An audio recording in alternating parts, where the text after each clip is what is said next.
Well, good morning and happy Sunday, everybody. I hope you're having a good morning. I'm just looking at my mess over here. Look at that. That's my tattooing mess over there. That's still within camera shot. So pardon me for not taking care of the office before I came on this morning. I hope you're all having a good time. What does Roger Rabbit say? Y'all are coming with me on a journey for coffee. That's a good way to start the show. Good morning, everybody. I hope you've got your cup of coffee. I've got mine in my Son of a Patriot mug, which you too can get over on my Etsy page. How's that for slipping in a little self-advertisement? It's down in the scroll bar below. You can go take a look at all the stuff we have over there. T-shirt designs, mug designs, stuff like that.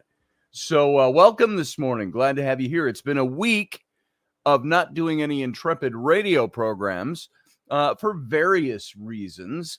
But the first one on Monday was I was just exhausted and I just couldn't bring myself to do my show. So I canceled out, and which is okay to do. I'm not under contract with anybody, but thankfully Russ Hesledge, the owner of Subspace Odyssey Radio, he's pretty lenient with me on some of those days. So I canceled out on Monday, and then Wednesday was something very similar, and I canceled out. And then Thursday changed the course of all events for a few days, and I'm going to tell you a little story about that. As the graphic for this morning, if you had not seen it, here it is for those watching. As this graphic might indicate, there is a story behind this picture, and Raini may or may not come in this morning. We had a long day yesterday. My older kids, Sam and his girlfriend, took our kids out to the Renaissance Festival yesterday, and in full costume. He took Flynn, and he took Flynn's girlfriend. He's got a girlfriend at age 14. And he took Rowan along, who wore Rainey's old costume, a beautiful court dress that she made for Renaissance era, Tudor era court dress. Looked gorgeous on her. It was a little big on her, but it fit. And Rainey tucked it in places they needed to, and so she looked good. So they went out yesterday, and we still had the 8-year-old who they just didn't have room to bring her in the car. And so Sam said, let's do it again, and I'll bring her another time. And so she was all heartbroken that she couldn't go along yesterday, and it would have been tough on all the older kids to keep an eye on her out at a festival where you get 15,000 to 20,000 people a day out there. So she came with us.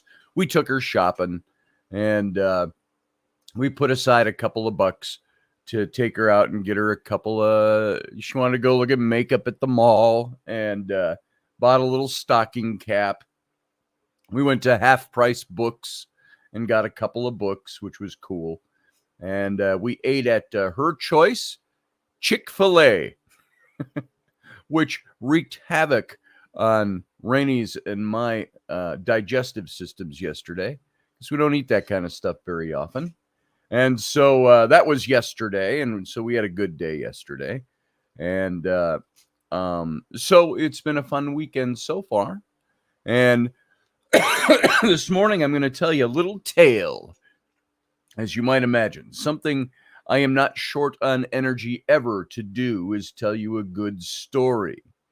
And as those of you who have seen the graphic, again, I'll put it up for those of you coming in late. If you had not seen the graphic, there's a story behind this graphic.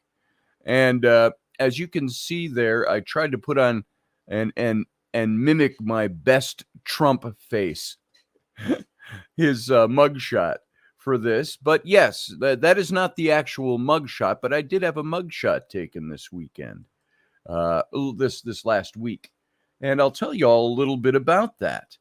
And I'm going to say there are certain things I can't say because I still have to appear in court for something that I did not realize I had to appear in court for until Thursday of this last week. So let's start there. On Thursday, after school, yes, thank God school is back in session, My daughters came home, and I was down here working, and Rainey had to go run off and do some errands, and she and the girls mentioned there's a white pickup truck that's been parked across the street from our house, across the street and down about half a lot down from us. And we'd never seen it in the neighborhood before. And mind you, we live in a small town, and we live in a quiet, nice neighborhood. And here's this pickup truck, and we kind of looked around.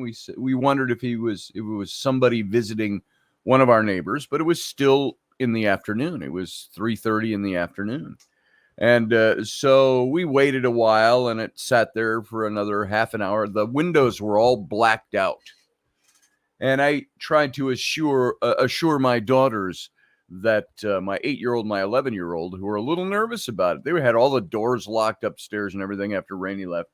They came and told me about it, and I assured them that it's probably just somebody visiting somebody else. We'll just see what happens.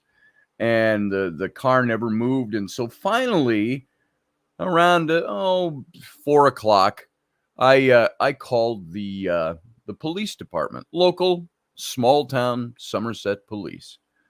And remember, our town is about a block long, and then all residential areas and farming community around us. So I called them, and I said the non-emergency number, and I said, hey, there's a car sitting out here, a little pickup truck. I said, my daughters are more concerned than I am. I said that it might be somebody. I said, and it's been sitting there for well, at this time, I think they must have gotten home early, because that car sat there for about an hour. So the timing is a little bit off, but sometime around 3:30. And it was the first week of school, and I think they got a half a day on Thursday or something like that. And so they were home, and so the police came out within about a half an hour. The police were there, and my daughters, I sat upstairs with them and said, oh, the police are out there. They're looking at the car. And I said, cool. And then they walked up to the house, because I made the call, and I told them, this is Scott Roberts. Here's my address and all of that. Hey, Audrey. I see Audrey is here. By the way, everybody, Helene Moody, thanks for being here. Morgan Snow, good to see you. Sandra Saunders, good to see you. Field Guy, Philip Blair, Allison, good to see you. And everybody's out there. I think Russ is out there too. I was chatting with him a little before the show. He's probably out there somewhere. Steph Cuervo Queen is here. Randall Flagg is here. Elderberry is here. And the list goes on and on and on. So good morning to everybody. And if I missed your name in the list here, it's because I'm not looking very close. Kelly Bell is here. Well, so after the cops checked out, and they sent 2 squad cars that I saw, and I said to the girls, I said, it's all okay. They're checking it out. And they came up to the door, and as I saw them walking up, I opened up the big garage door, and I walked out, and I said, and I had a cup of coffee in my hand, and I lit up a smoke or something like that. I said, hey, how you doing? Brianna. How you doing, Brianna? I'm getting to that. There's a good story here, believe it or not. So after they told me, hey, yeah, we checked out the car. There's nothing to it that we can find, and but we'll keep an eye on it. And then the one cop said to me, he said, they're standing there with me, and we're talking. And he says, I got some kind of bad news for you. He said, when dispatch called us, they said, you also have a warrant for your arrest. And I said, oh, seriously? And took a sip of my coffee, and I said, whatever is this warrant for? And I'm thinking in the back of my mind, your mind already goes, oh, is there some parking ticket I didn't pay 18 years ago, which I was one other time before I met Rainey. It was the year before I met Rainey in 2003 to 2004, somewhere in there. It was the year I met Rainey. I had been pulled over because somebody ran my plates, a trooper ran my plates, and I was arrested for an old parking ticket that at that time was 8 years old. something like that, an unpaid $138 fine. Hello? Hi. Hi, good morning. Ready? Here's Ellie. Ready? Ready? Are you ready, folks? Are you ready? Oh, turn that off. That's one of the little things Ellie got at the mall yesterday. It's an alarm. And the So flashlight. we were at the bookstore, and she went into the bathroom, and I heard that go off. And some old lady looking at books next to me, she goes, "Oh my, what is that?" I go, "I think I know what that is." So, Field Guy says, my dad owes the city Biloxi $200 from 25 years ago. Nothing happens. Well, as a side note, this old thing, I was arrested for that, and I was taken to jail, and I had to sit there overnight, and I didn't have to see a judge or anything. I just had to pay the fine. And I happened to at the time, and this is Minneapolis, so it was Hennepin County, and a big city, Hennepin County, downtown. I happened to have in my wallet at the time about $700. This is now 2003, 2004. And I remember Uncle Dave happened to be over at our house. And the cop, I had my children, my twin daughters in the back seat, and Sam. And since I was only 2 blocks from my house, and I got pulled over at an intersection, the trooper was kind enough to let me drive my kids back home. I said, "Look, I got a friend there," so he let me drive the kids home. No, he didn't let me drive them. We all had to ride in the squad car because he had my car impounded because I owed an old fine. And so Uncle Dave took the kids, stuck around, and he said, "Why don't you give me your cash?" And he says, "Just in case." And I said, "Well, I better keep it because I might have to pay this fine. $138 was what it was." And so I went downtown, and of course, they didn't let me pay my own fine. As a matter of fact, they took my money from me. And when I got released, they didn't even give me my money back. They had to send me a check, which I got within the next couple of weeks for my cash. So I had $700 that they, I think I had in my wallet for rent. I was going to go cut a check for it or something. I don't know what it was for. But I had that much cash in my wallet, and I couldn't even pay my own fine. I could have stood there at the desk, paid my fine, and been home within an hour.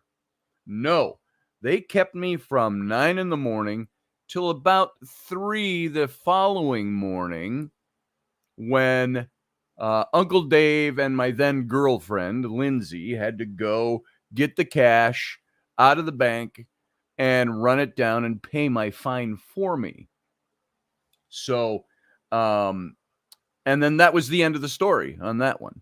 But I had to do, and that was the first time I learned from people that are in the know about this kind of stuff, that the jail system gets money based on how many hours they keep somebody there.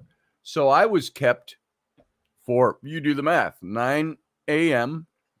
to 9 p.m. is 12 hours, till between 2 and 3 a.m. when I was finally released, which is another 5 hours. So 17 hours I was kept for something that was a 5-minute transaction from the money in my pocket.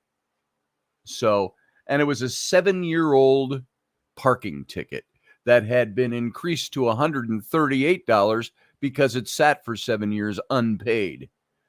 Out of sight, out of mind. And I never got a bill for it. They don't bill you. You just find out eventually, if it's important enough, nothing gets done. They just put a bench warrant out for you. So that was back in 2003, 2004.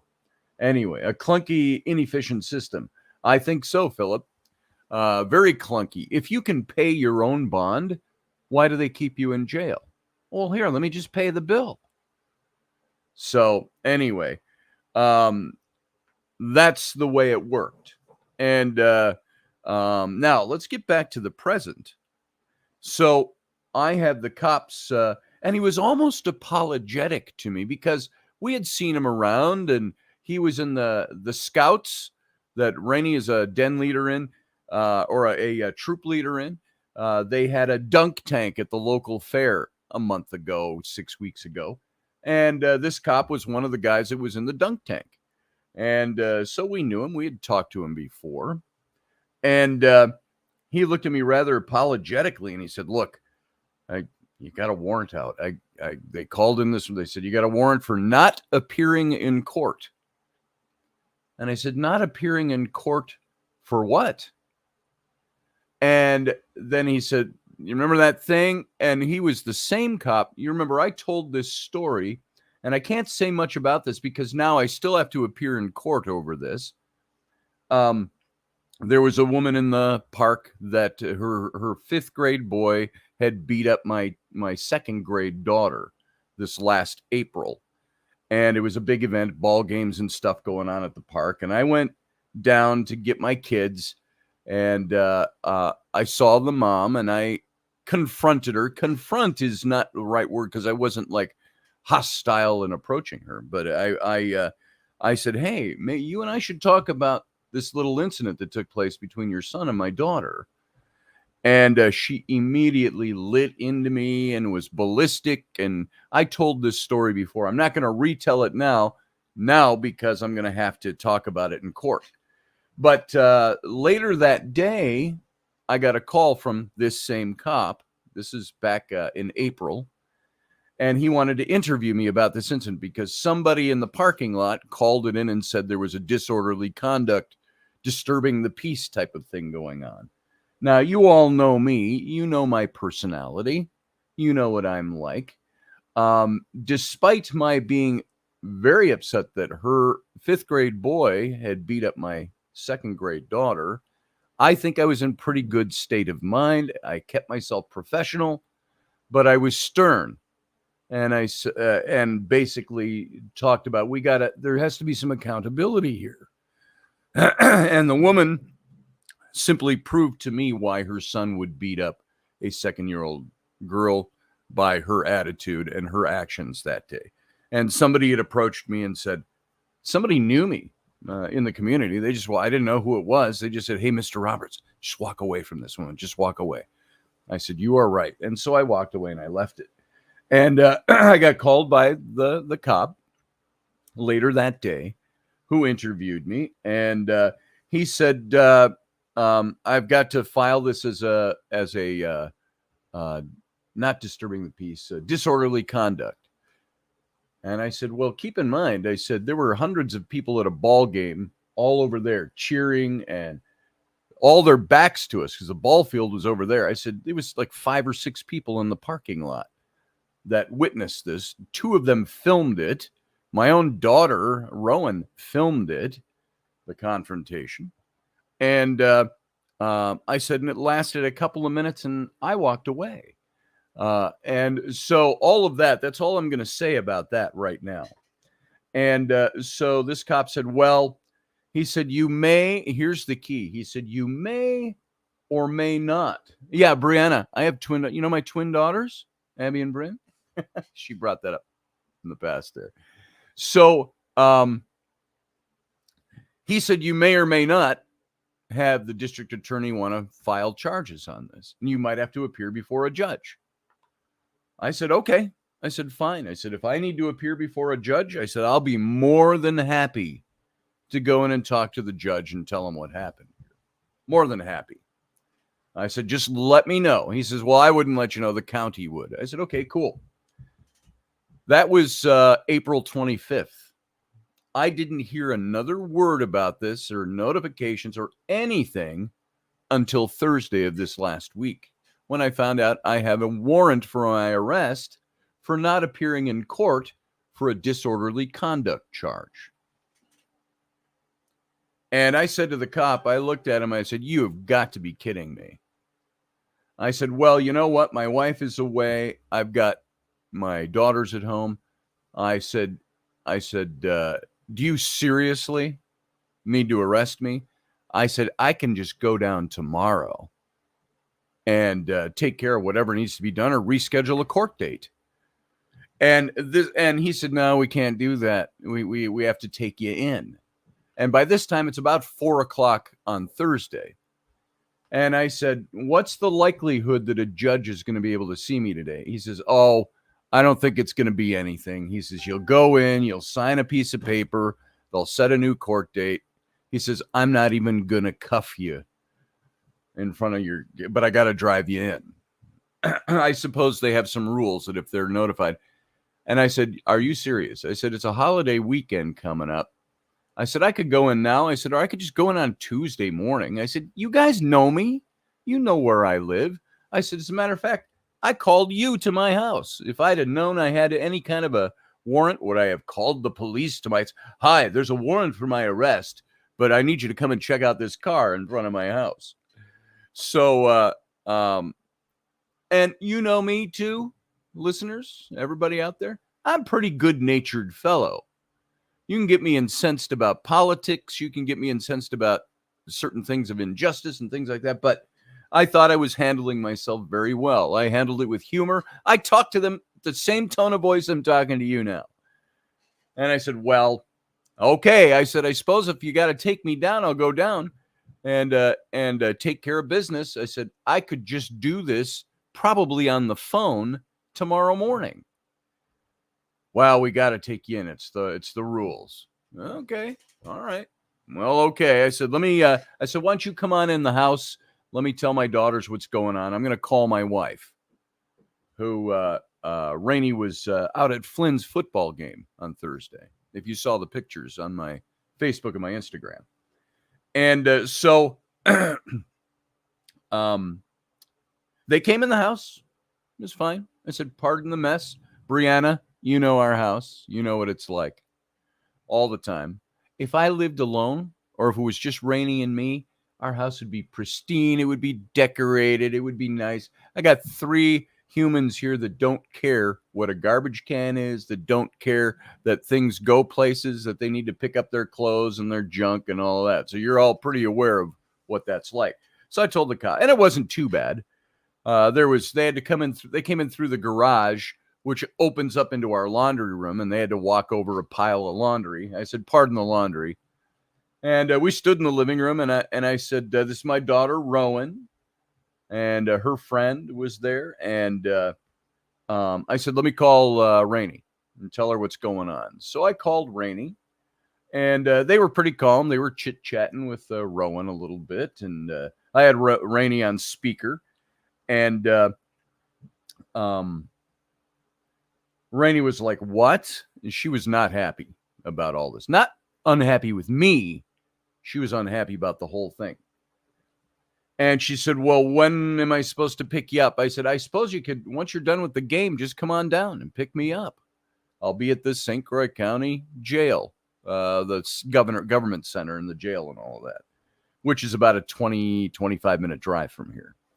So, in Rocky Stucci's hometown, not hometown, but where he used to live in Hudson. And so where our county seat is. So, I said, just show up around, as soon as you're done with the game, come on down. I'll text you as soon as I've got business taken care of. And the cop actually was assuring me that you just got to go down and sign a paper, reset a court date. Okay. So little did I know at that time, I still had to appear before a judge to do that. And it was already after 4:00 on Thursday. The cop didn't mention anything about that. And now, and what was also funny, I mentioned the cop's name, and Rainey said over the phone, she goes, oh, that's who Rowan refers to, and the girls at school refer to as the hot cop. He's a young, good-looking guy.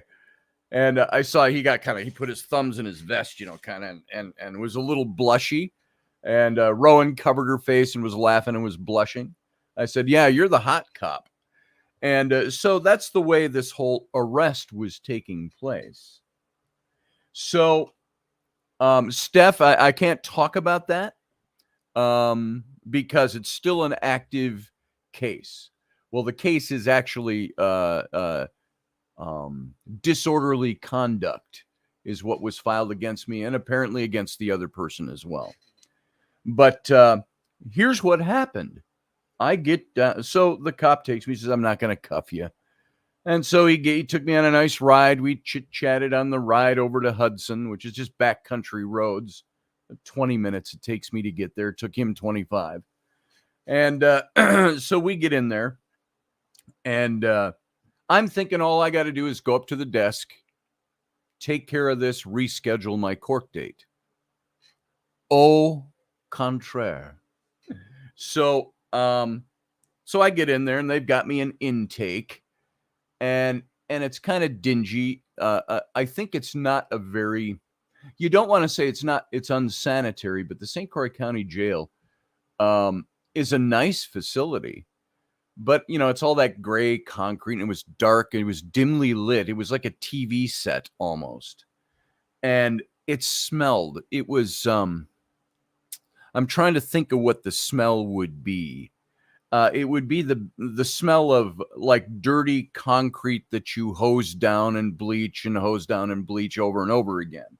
I didn't smell the bleach, but there was this tangy smell that was, maybe it was moldy. I have no idea. Hey, Harley, how you doing, Harley?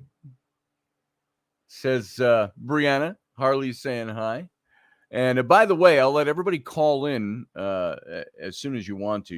The link is here. I'll put the link in so everybody's got it. Brianna, if you want to call and Harley wants to say hi, you can do that. And everybody else, there's the link. So here I am. I'm dressed, I think, rather nicely, about the way I appear on radio. I had my black Wrangler snap-up shirt, and olive drab khakis and nice pair of shoes, and well groomed, I might add, better groomed than I am now. My hair's still sticking up.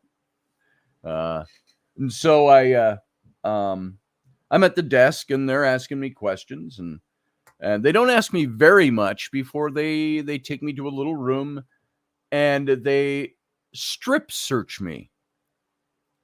Literally strip search me.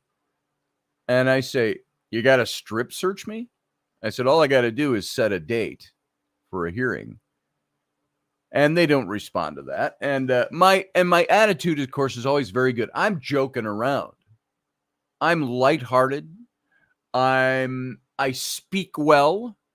I saw a couple of guys. Oh, and when I came in, there was somebody they had in a cell right behind me, behind the desk, that's strapped into some chair, and it was a young guy that was just screaming the whole time for 20 minutes at least, screaming, "Let me out of here! I can't be in here!" And there's at one point you're like, you want to turn and go, "Hey, will you shut up?" And as it went on, it was very obvious that this kid, and I want to say kid, I did get a glimpse of him. They finally took him off the chair and he was laying on the table in there. This was within a half an hour, and he's laying in a curled up position. He looked like he couldn't have been much more than a 18, 19, 20-year-old kid. Long hair all over the place, and he's laying in the fetal position, quiet.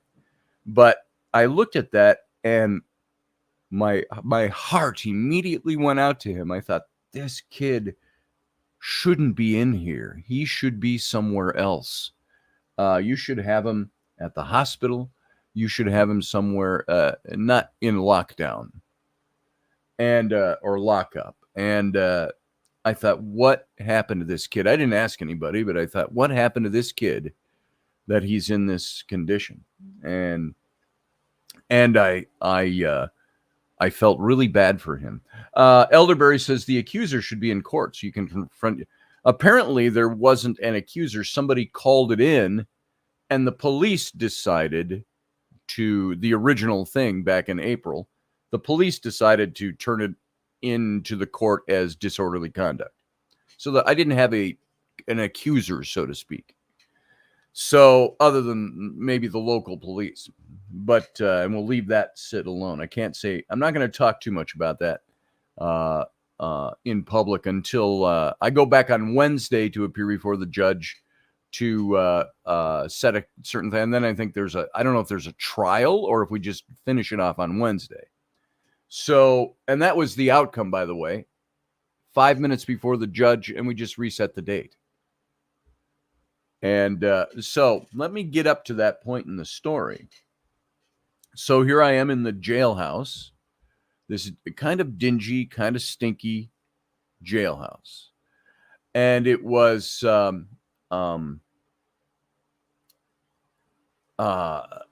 would you call it? I honestly, even at this point, didn't think it'd be very much more. But I thought, why are you strip searching me? I have to take off my clothes and get strip searched? Why? That's the first inkling I had that I probably wouldn't be going home tonight. So next, they take me to a little room. Oh, it's the same room. I turn around. They got the orange outfit and the orange flip flops and white boxer shorts that obviously have been laundered a million times, and socks that have obviously been laundered a million times, meaning somebody else's junk was in these shorts. And they said, you need to put these on. I said, now, why do I have to change clothes? Because you're going to be here overnight. I said, why am I here overnight? I said, all I need to do is go see a judge, or I need to sign some paperwork, reset a date. That's a clerical thing. And they said, you got to see the judge. You can't see him till 1:00 tomorrow, which was Friday. And I said, are you kidding me? All right. So I put on the orange suit. I mean, what can you do at that point? You can't really protest. You're already locked down. You can protest, but then you become that guy, that inmate. They don't care what you're there for. You become that guy that's a problem. All they know, and I'm sure that's the rules they have to abide by, all these deputies and guards and so on, is that everybody's innocent. Nobody belongs there. Everybody's got a thing. They have to treat you all the same. I get that part of it. I understand it. My problem comes, and we'll talk about this a little more later, is that they categorize what happened to me with the same consequences as what happens to somebody who, say, shot somebody in the head or robbed a store or whatever it might be. So they don't care. It's all the same to them. So I got to stay overnight. So I change into my orange. I can't protest. What am I going to do? Am I going to fight my way out? I'd get tased. I'd get shot. Something would happen. And I would end up in worse condition. And I'm there under, what's the word? It's not duress. It's enforced. There's no way to stop that. So, all right. So I dressed in orange. I get taken to then they do the intake. And they ask me all the questions and all of that. Yep. And I was still very good natured. Brianna says that jail always smells weird. LOL. I've never been in that one, but I picked up a few people there that I won't name. Oh, I think I might know who, but no, I'm kidding. Brianna. So you got to stay overnight so a judge could get his sleepy time, says Roger. Yeah, there's no night court here. Wasn't there a sitcom once in the 80s called Night Court? Because there was a nighttime judge. Obviously, not enough traffic goes through there to warrant a night court. So here I am.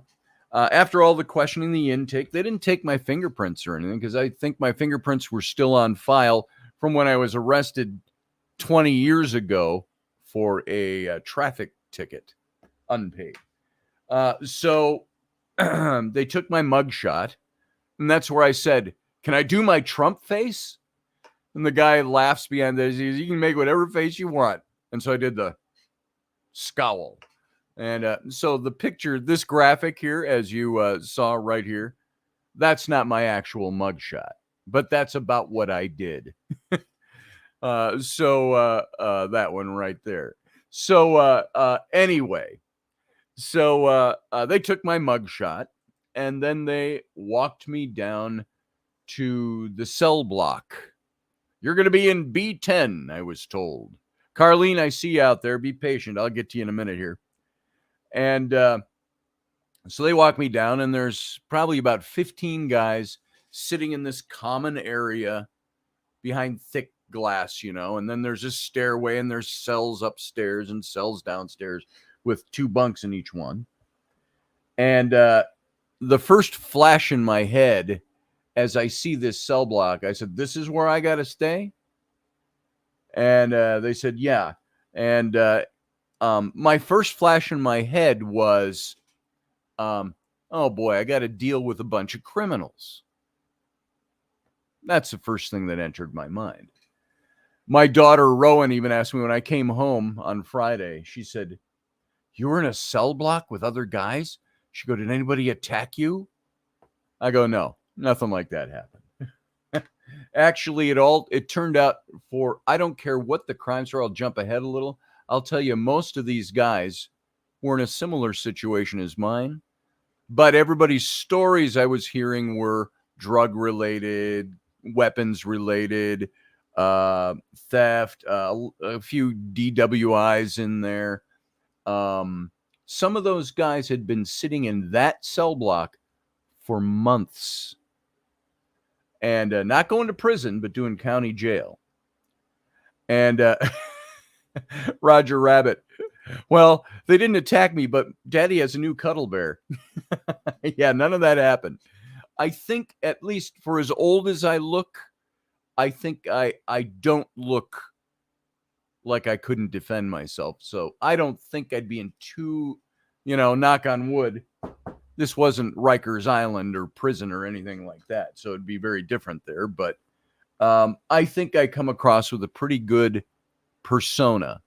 I can walk into a room and I can be intimidating even when I'm being nice because I'm a bigger guy. I can, Brianna, you know what I look like. I intimidate you when I walk into the room, don't I? So Brianna's the only one in here that she's, Brianna and John, our old neighbors. And so anyway, so I walk into the cell block and I'm thinking, this is going to be interesting. And of course I have my bed mat, piece of vinyl about that thick that rolls up, and it's supposed to be cushiony. And there's a bag that you've got. There's no pillow, but there were a couple of old towels that, again, looked like towels that we've had for 20 years, and they're now rags. They had that look about them. There was a brown one, kind of mauve one that was probably red at one point, and a green one, a washcloth. And so I had all this stuff, and I had a little toothbrush and a comb. I was given a comb, and which I let them keep. I didn't take it with me. And so I had this all rolled up, and I'm carrying this big mat. And I'm upstairs, so I got to go to, you're in B10. I go in there. The beds are not beds. They're slabs of concrete. You throw your vinyl down, and there's like you would call it in a store, a duvet cover. This wasn't a duvet. It was something, a piece of cloth you slipped over the vinyl. So probably when you drooled at night, your face didn't stick to it. Hey, Ruben, I see you out there as well. Hang on. I'll bring you guys in a few minutes here. Just hang on with me. And so that was my bed, a slab of concrete and a piece of vinyl with cloth over it and a flimsy blanket. And it wasn't cold, so I was fine. But so I come out and I don't do much commiserating with my fellow cellmates. They're all watching. There's a TV going, and they're all sitting around, and had a couple of guys say greet me and stuff like that. A couple of the other inmates, but by this time it's probably 6-7 o'clock in the evening, and so I stood up there on the upper deck, and I'm watching the TV from up there, and I finally come down. I sit down. Oh, they had dinner. Oh my God, dinner.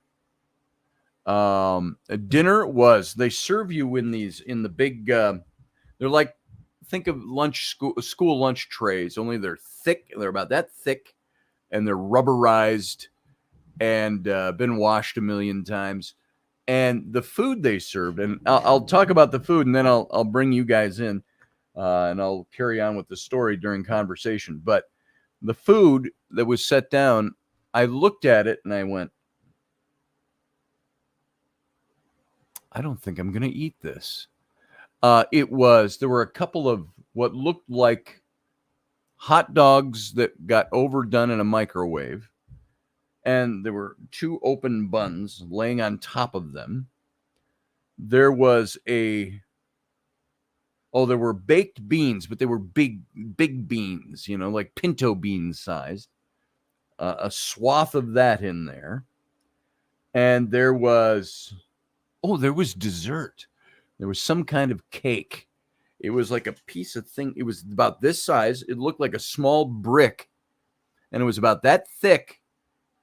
And you couldn't tell it was cake. I looked at it. And I looked over at some of the other guys. I go, anybody know what this is? And they go, oh, that's cake. It's good.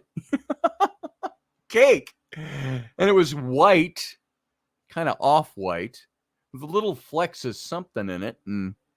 And I took my fork and I peeled off a corner.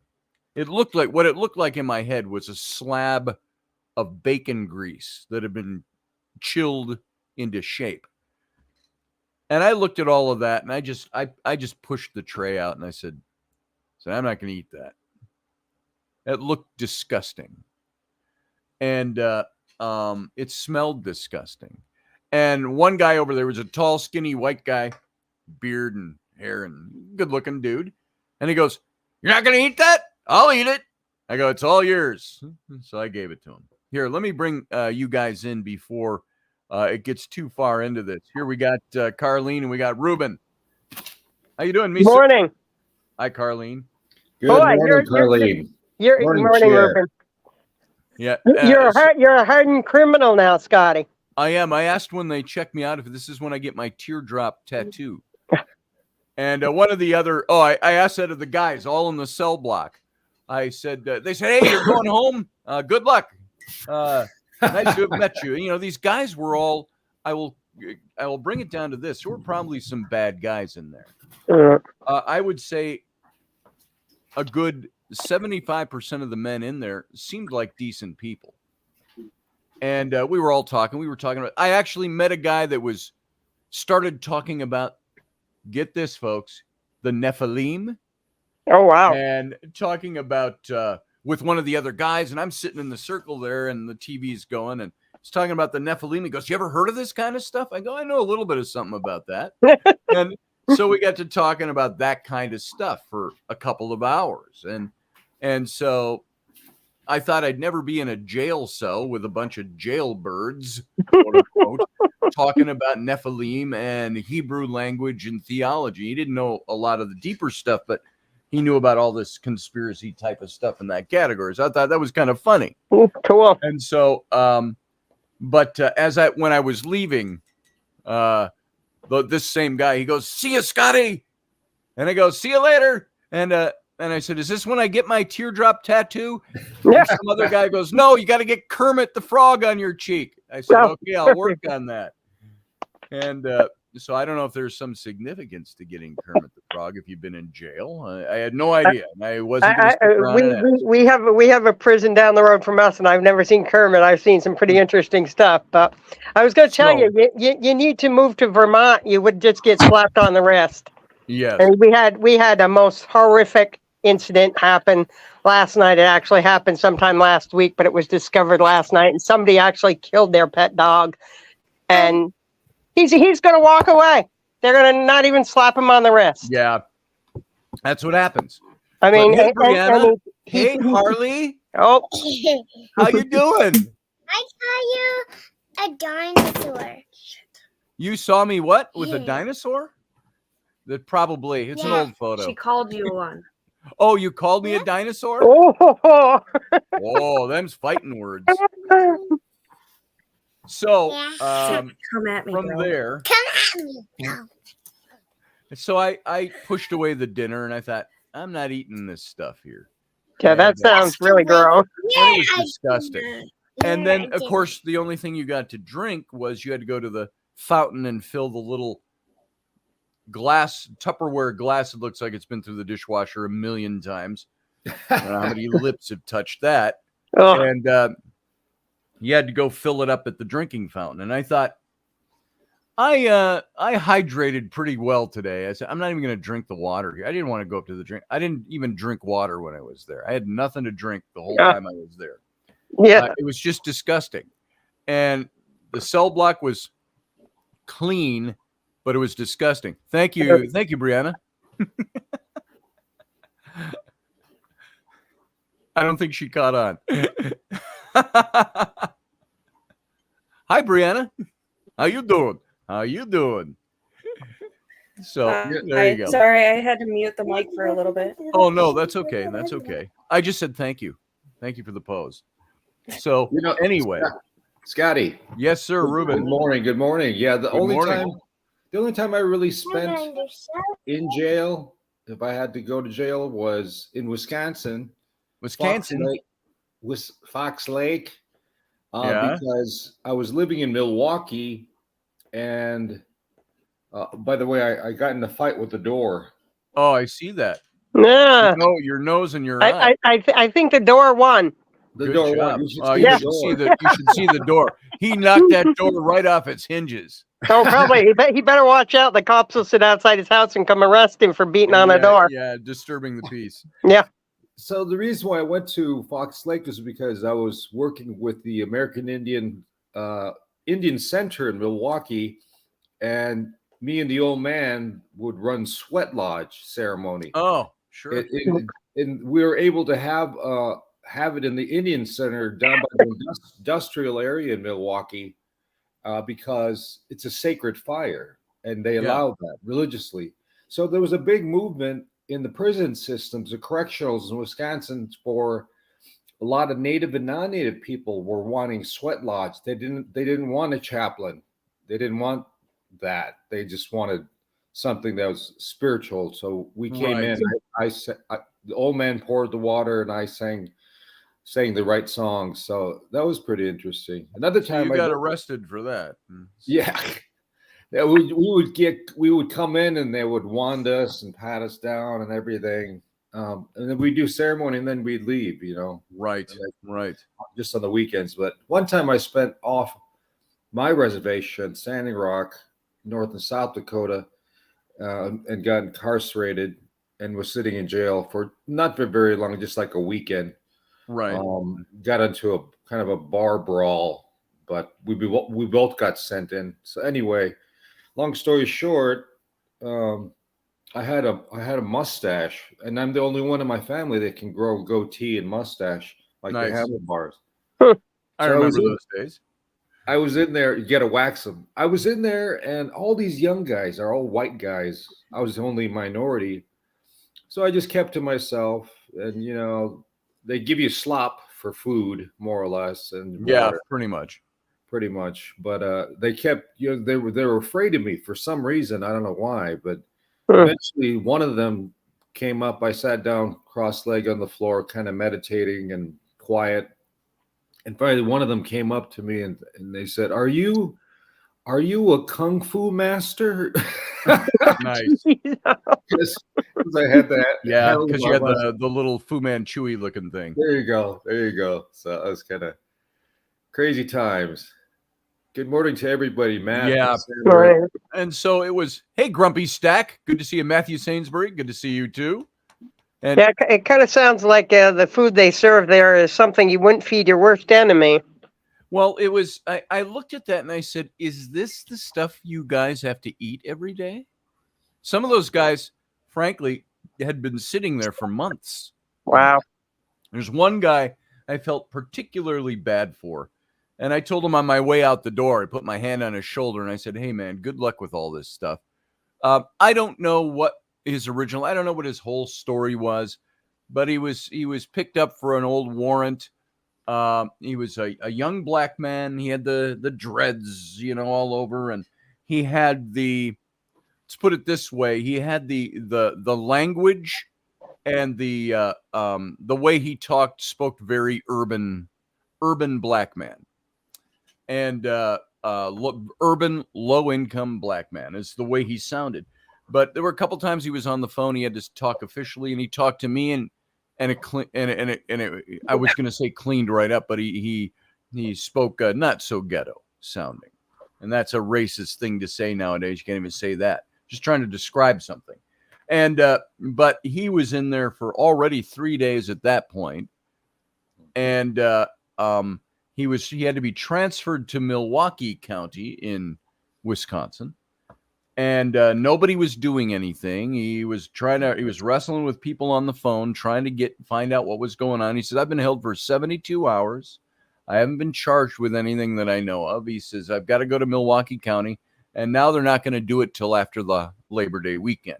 So not only was he in there 3 days already as of Friday, he had to sit because of the Labor Day weekend, Saturday, Sunday, Monday, and Tuesday, before he hoped to get anybody to come and even pick him up and take him to lockdown in Milwaukee County. And he gave me, just in brief, I don't remember the details and they're unimportant, but it seemed like the kind of stuff that is a lot of these guys, it seemed like things that you take care of by going to the desk and signing a paper. A couple of these guys still had to see a judge, the DWI guys. You make your own bed when you do that. I get that. But this guy, I felt a lot of compassion for him. And I felt bad for him. I said, look, no matter what your circumstances are that originated all of this stuff, I said, I'm sorry you're going through this, and I wish you the best. And I told him on the way out the door, he was sitting on the phone, and I put my hand on his shoulder while I'm carrying my bed mat. And I think I elbowed him on the shoulder, and I said, hey, good luck. And he wished me the same. And so, I don't know, camaraderie among criminals? I don't know what it was. But so once, and my attitude, I always kept my attitude very good. I generally joked around with the guards and stuff like that. And I let them know, okay, this sounds cocky to say it in recounting it. But listen, if you're in that circumstance, this is what I did. I chose to be more articulate than ever. I chose to act intelligently. I chose to act with a cool head. And I chose to act like a critical thinker. And I thought all of these things, and I chose to use a sense of humor in almost everything. So they got a guy that knew how to speak, knew how to look you in the eye. Everybody else I saw, and it wasn't many of them, that would complain to the guards. They were all like, shit, and it motherfucker, and this and that. And I'm like, dude, that is not boding well for you. And the guards don't care. They're there to do their job. And I got that part of it. And so I didn't get a tin cup. I got no tin cup, Randall Flagg. So as this all carried through, and the only thing where I got a little irritated and was I know I met with the DA. You got to meet with the DA. So they take you and they search you again. You got to sit in a little room. I said, why do you have to be searched? I haven't been anywhere. But they frisk you down, and the DA is on the other side of the glass that thick anyway. And the DA says, well, how you doing this morning, Mr. Roberts? And I said, I'm a little more irritable than I was at this time yesterday. I said, but I have good reason for it. And he kind of laughed. Right away, he detected from me a man who knows how to speak, a man who's articulate, a man who uses his language well, a man who's intelligent. That was the first blush with him. He already knew he wasn't dealing with a guy, that was a criminal trying to get out of something. And so, he said, you're going to see the judge. Now, here's the kicker. There was one other thing that irritated me, and I expressed that irritation to the guards. At 6:15 in the morning on Friday, I said, there's phones right in the cell block, 2 computer systems on the wall. You got to punch in your number and a password to use the phone. And I didn't have one. I was able to call Raini the night before from the holding cell where I was private. They gave me just a temporary, just use this. And I used that, and I got to call her a couple of times while I was waiting to go into the cell block. So I'm in the cell block, and I asked the guards. I said, I can't make a phone call. The code I had last night doesn't work. Yeah, we'll get to it. They hang up on you. It's an intercom. We'll get to it. And about an hour later, I hit the intercom and I said, "Hey, Scott Roberts here." I said, "Did you get me that code so I can call my wife?" I said, "I wanted to call her before she got the kids off to school." They didn't care to hear any of that. He goes, "Yeah, we told you we'd get to it." Hung up on me. I hit the intercom right away again, which they hate, I know. And I said, "I'm sorry, I didn't catch the last thing you said to me." And he said, I said that we'll get to it. And I said, "Today sometime would be really nice." I said, I'm starting to get irritated by this. And so they hang up the intercom again. I asked 3 times through the course of the day. I got my password and my number to make a phone call. It started at 6:15 in the morning. I got it about 2 in the afternoon. No, it was just before I went to see the judge at 1 o'clock. So about 12:30-ish, somewhere in there. So it took 6 hours to get the desk to get me a code so I could make a phone. And of course I couldn't get through. It said there's no money on the account. I said, "How do I put money on the account?" And I called the guard. I said, "This code you gave me doesn't work. We don't have time right now." So that's the way that went. So now here's the kicker of the whole day, the whole process. Here I am. I'm dressed in orange. I'm wearing underwear that probably 100 other guys in lockdown had worn before me, that had been laundered all that time. And Brianna, you being a woman who's got a husband who wears underwear, you know what happens when you wear your underwear and wash it 100 times? You usually throw it out. Everybody should know that. But so I'm wearing this almost threadbare pair of what once was white boxers and flip-flops and the orange suit. Well, they're going to go take me to the judge now. They had just taken me to the DA, and about a half hour passed, and they'd taken me to see the judge. I get put in leg shackles. Oh, my God. A shackle around my waist, handcuffed to the shackles around my waist. And I looked at the guard and I said, "I'm being shackled? Why?" "Oh, it's just procedure." I said, "Well, that's going to make a good impression for the judge." I said, "I show up in orange with shackles." And I said, "I'm sure that makes a good impression on the judge." And I looked at him and we were kind of joking about it a little bit. And I said to the guy, I said, "Oh," I said, "do you have a neck shackle? Could you put a neck shackle on me too and hook the chains up to the wrists?" I said, "I think that would make an even better impression." And he said, and at first he goes, "Well, what good would a neck shackle do?" I said, "Nothing. It's just for good impression." And I said, "As long as you got my legs shackled and my hands cuffed to my waist, why not a neck shackle too?" And to top it all off, it wasn't even a personal appearance. Sat in a room and it was a video conference with the judge. I said, "So you've got me shackled. Why?" Unreal. So yeah, I'm not a mass murderer. I wanted a, Like Hannibal had that. Silence of the face mask. Lambs. I wanted a hockey mask, but to make sure I didn't eat the deputies. Yeah, he did. So there I am, and I met with the judge. It was about 5 minutes worth. He was a nice older guy, and he's on the video, and he says, "Good afternoon, Mr. Roberts. How are you today?"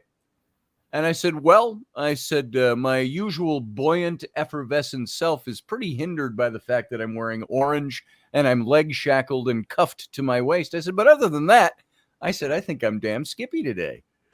And he kind of chuckled, and he says, "Well, let's get into this." And he read the thing. This is where I find out for the first time, actually, that I see paperwork. I'm being charged with disorderly conduct for this thing that happened back. I told the story on the radio show back when it happened. I remember that. Of the woman and her son. And I was about as disorderly as my pinky toe and at that incident. But this is where he read the charges, disorderly conduct. And you're here today in front of me and in jail because you didn't show up. And I said, "Well, Your Honor," I said, "to be very honest with you," I said, "I'm sure you hear this a million times." I said, I was never notified about this. And I said, just to kind of back that up, I said, if you look at the paperwork, the original paperwork had, Brianna, our address from across the street from you. That's the address they sent the summons to. Real. Never got forwarded, never forwarded to me. And I said, Your Honor, I said, I would think in a system like we have nowadays, if that doesn't make it to me by mail, you've got my email address, you've got my phone. Could there have been some other means by which to communicate with me and say, hey, you missed your court date, you've got 72 hours to reset your court date, or we'll come and get you, or something like that. I said, there's not even that. I said, immediately I'm arrested, or there's a warrant put out for me. I'm arrested in front of my children and taken in, and I'm in the situation I'm in now, dressed like I am, cuffed and chained like I am, because I missed a court date I was never told about. And I said, it doesn't really matter to me whether the court did it, the you issued paperwork, but if you issued it to the wrong address, I said, as a matter of fact, when this whole incident took place, that wasn't even my address. I said, you would have had my current address. And so I said, can we correct the address now? So the judge had to correct the address. And he said, well, let's get you out of here. And he says, why don't you come back on next Wednesday? Does that work for you? And I said, that's fine. I said, I'd have been here for the first court appearance, Your Honor. I said, if I'd known about it. And I said, additionally, I said, for the record, I said, if I knew I had a warrant hanging over my head, would I have called the police to my house to check out that car in my front yard? Oh, you got a warrant out for me, but just come and look at that car. And I said, and a few weeks before that, I called the police because somebody had run over a cat, and I'm sure the cat died, but the cat, half of its body was mangled and it crawled under our car. We called, the pound, or the pet, whatever you call them now, animal, and a cop came out, and we stood and talked to my driver. And that was about 4 weeks ago. Nobody said anything then about a warrant. Nobody said anything so I said, would I be calling the police to my house on 2 different occasions if I'm a wanted man? I said, just logic, common sense. And I said, there needs to be a better way. You're not going to resolve that today. I said, but I needed to say it. He said, okay, I appreciate that. And on it went. By the way, when I got Raini on the phone the first night I was there, when I was alone in the holding cell, and it echoes, you go, hello, hello, hello, hello. It just bouncing off all the walls. Like Harley's doing right there, bouncing off mom and the walls.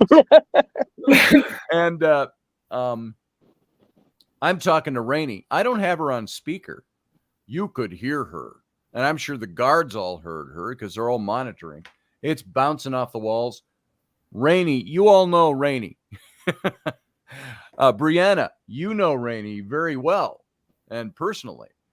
Raini was not happy. She was livid. And she was already talking lawsuit. She wanted to get do you know how to get a hold of that lawyer friend of yours online? And I said, I don't. You're going to have to look through my messages. And I said, I don't have my phone, or I'd give you his number. And so she was not a happy person. And she was letting it all loose right there on the phone. And not against me. It was all in support of me. But man, was she angry. And she still is. And at the system, the way it worked on this. And so so that went on, and it was echoing. I had to pull the phone away from my ear, and it was just echoing in that room, Raini talking. And I said to the guard afterward, I said, you think I'm bad? I said, you wouldn't want to have my wife in here. And he laughed. But anyway, so I was released, and I would love to have a conversation with the cop. Which he's neighborhood cop. I'll probably run into him. I'll probably see him, but I want to tell him, you told me I'd have to go in and sign a paper. I'm very disappointed in your actions in this whole thing. And as a citizen and as a friendly guy who supports the police, I just want to let you know that this whole thing that got filed in the first place, dumb. The fact that you had to take me in front of my kids over something I was never notified of, dumber. I could have. I want to tell him, you know who I am. You've seen me many times. You know our affiliation with the Scouts. You know us in the neighborhood. And I said, yet you felt it was necessary to take me in on a Thursday before a holiday weekend, after the court was already shut down for the day, and tell me all I had to go and do was sign a piece of paper. When you could have just said, I remember even at the time I said, well, can't I just go in tomorrow morning, Friday? I can go into the office and sign a paper. He goes, well, if I did that for you, I'd have to do it for everybody. How many times have we heard that line misused over the years? And I'm like, I don't care about everybody else. I said, aren't you here to enforce? You're here to enforce the law. And I said, don't tell me that you don't have to interpret the law at times. You have to interpret what's going on. Am I going to arrest this guy? Am I going to put this woman in cuffs? Am I going to do that? Am I going to do this? I said, you have to make judgment calls every day. I said, if I tell you I'll show up tomorrow at 10 a.m. and go sign a paper, I'll do it. I said, I'd have shown up for court if I'd have known he was there. So, but that makes no, and so I think what bothered me the most about this was being taken into jail, strip search. To me, I'm a pretty big boy. I wear my big boy pants unless I'm put into somebody's 1,000-time washed underwear, Cobweb suit. But I'm a pretty big boy. I wear my big boy pants. I can handle myself. I operate under common sense and politeness and professionalism. And Steph, I would say that, except he was always a nice guy. This guy, we've known this cop. He's a nice guy. We're not like intimate buddies, but we've known him. We've seen him in social settings. And so I trusted what he said. I trusted him when he said, I got to take you in, and, I won't cuff you. You're not a problem, and you'll be out of here. You'll be back home after you sign a paper. Well, I had to sit overnight. So the thing of it was the indignity of it, the being lumped in with people who actually were criminals. And it's a no discretion made between who did what. I could have been in there with a guy that capped a guy in the head, and he's waiting for his trial date. And here I am, a guy that missed a hearing that I didn't know existed, and I'm in with the same group of people. And I will say this, I already mentioned it once. A lot of compassion for a lot of these guys sitting in there. So a lot of them were in situations where they've been away from their families. They've been away from, and they're waiting on some. One guy had been in there he said he's been back and forth between this and another holding thing for over a year. And they were all casual. And then this was the guy that was talking to me about the Nephilim and all of that stuff and UFOs and all that. And they're all sitting there. And I think, why are they holding you here? Are they afraid you're a flight risk and you won't show up for court? Or one guy said, yeah, it was my DWI. And he obviously had a lot of other DWIs, but he says it's been 16 years since I've had a drink and since my last DWI. And he said, I got pulled over and I got brought in for a DWI. And he said, I've got a $5,000 bond and I couldn't pay. And there was no bail bondsman where he was or something. And they were all complaining about, hey, here in Wisconsin, this side of the river, there's no bail bondsman. You can't find one anywhere. So you're sitting, a lot of these guys, they didn't have cash to pay. This one guy had been in there for 4 months because he didn't have $750 to pay his bail. And had nobody to go do that for him. So I felt some compassion for these guys. Guys with DWIs, I go, hey, dude, I've driven under the influence in my lifetime. But obviously you got to be careful of that stuff. Oh, I see, Brianna, you wrote a bunch of stuff here. I didn't see. You can just jump in anytime you want if you want to talk, Brianna. They can't guarantee anything when they're arresting you. And anytime someone gets arrested after 3 p.m., they most likely won't see the judge until the next day. Either way, says Brianna. They can't guarantee. Yeah. And exactly. The system is broke. We need to get It is. legislatures working on this stuff. Like I said, we had a guy, and there's a young one, but what I said he put it in a garbage bag, threw it on a neighbor's lawn, and walked away. And he gets nothing. We have another neighbor just got charged with his second offense for first-degree domestic assault. He's out on the street less than an hour after he's arrested. And it's just, it's bull. The system is broke.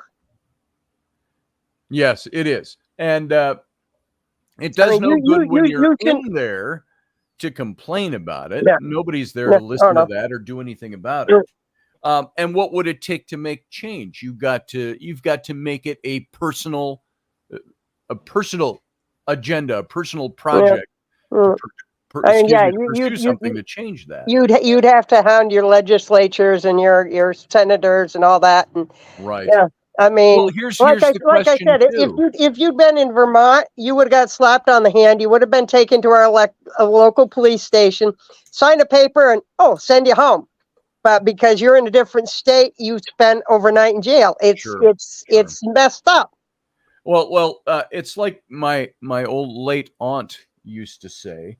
They were, admittedly, this is my wonderful, loving aunt that I loved. She was 10 years older than I am, and she died back in 95 of complications from being, what we didn't know, a meth user. And it was back then, almost 30 years ago, we weren't as aware of that stuff as we are now. Yep. But she was an alcoholic, and she was a witch. She into ghosts, and all the neighborhood teen kids always came to her house, and she was always this great person. But she used to say, and it's cliche, but she used to say back then, the first I heard it was from her, was she said, "Scotty, I'm going to tell you something. The smaller the crime, the greater the time." Yep. And which is true, because you'll see guys that do heinous crimes. Well, maybe not of the heinous level, but serious crimes. They'll spend a couple of days and they'll be out. You got guys that'll take street meth and get arrested, and they'll be in jail for a year. Yeah.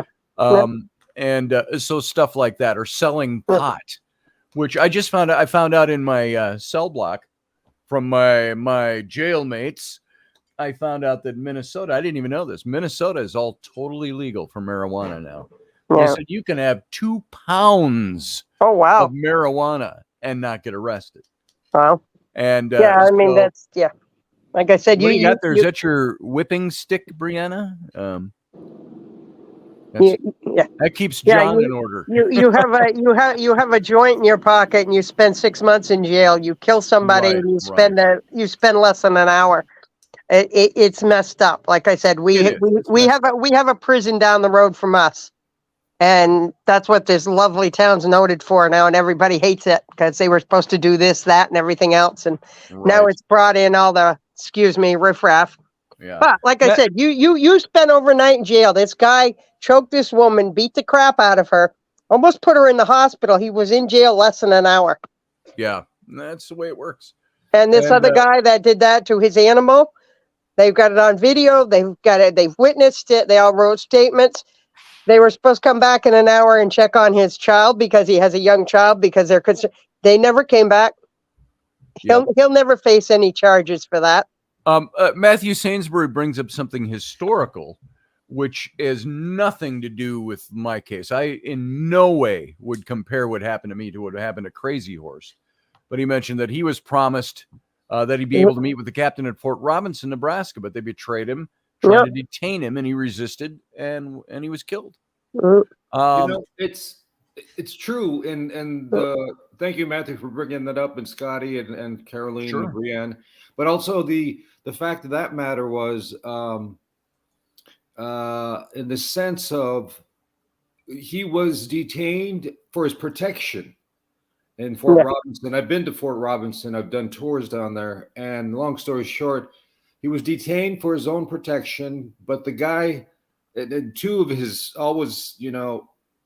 people of his own kind didn't help as well. They tried to hold him down because he was fighting, because he didn't have the idea of like in Australia and in New Zealand, many people that are indigenous don't know how long they're going to be there. They're thinking they're Right. locking me up forever. So It was a system of jurisprudence and governance that they were unfamiliar with. So, long story short again, so the guy that was behind him, the soldier, was a young soldier. He was just Do I get one? green. He was green. And he accidentally stabbed him in the back with the bayonet. And so he died from that complication. So it's interesting, Matthew, you bring that up. Those are my with- Christmas cookies. With Sorry. Native American people, This one, that's my present Christmas. I'll do 2 of these. the two Will you go put- largest cities in America that have a lot of Native Americans, more than any other minority, that you'll see more of a Native American person walking down the street than a black person or Latinos. Tulsa, Oklahoma, Okay. and Rapid City, South Dakota. And 35 years ago, when I was in high school, it was really a rough place. The police force was not good shape, and they targeted a lot of Native American people. Right. Of course, alcohol, drug, and things like that, like in any community, stick out. So I got a DUI in Rapid City about 9-10 years ago, and I have no priors, nothing ever. I never committed a crime of any kind, shape, or form. Yeah. But I had drunk the night before. And You were a drunken Indian. Yeah. I mean, really. When I woke up, I was still kind of rum-dum. You're not fully there. So, but I had to run to the market and get some toast and eggs. The rum. So I went to the store and I came back and it was raining. It was a cold Saturday morning in autumn. And I put my tracksuit on and then I wore flip-flops and went out. Yep.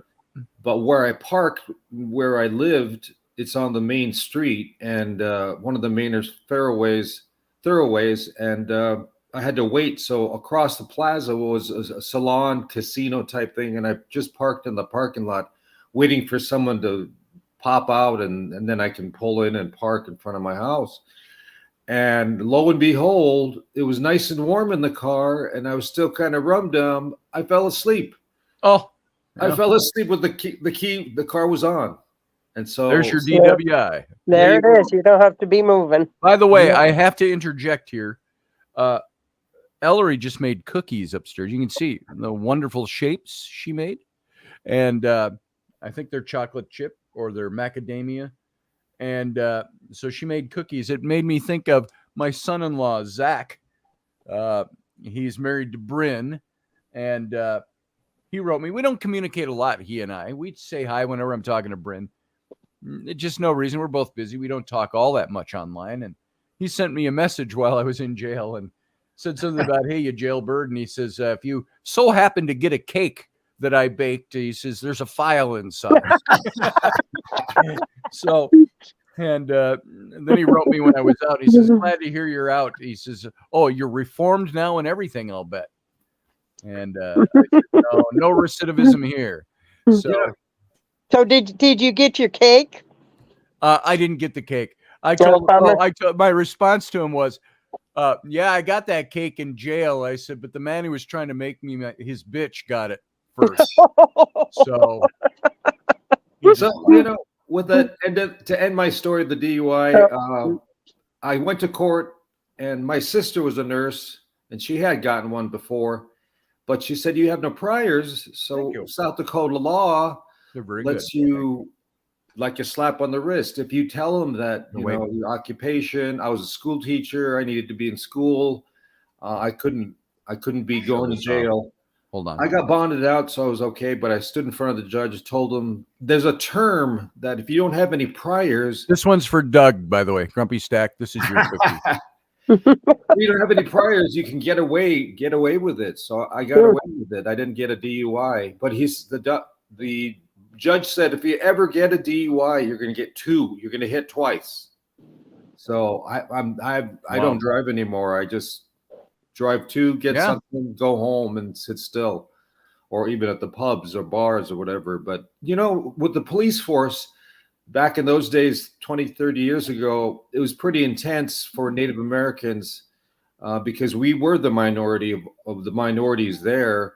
But I used to work the street corner and play flute on weekends in the summer.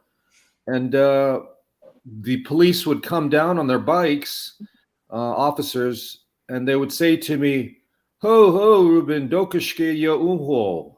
Hello, Ruben, how are you? In my language. Hmm.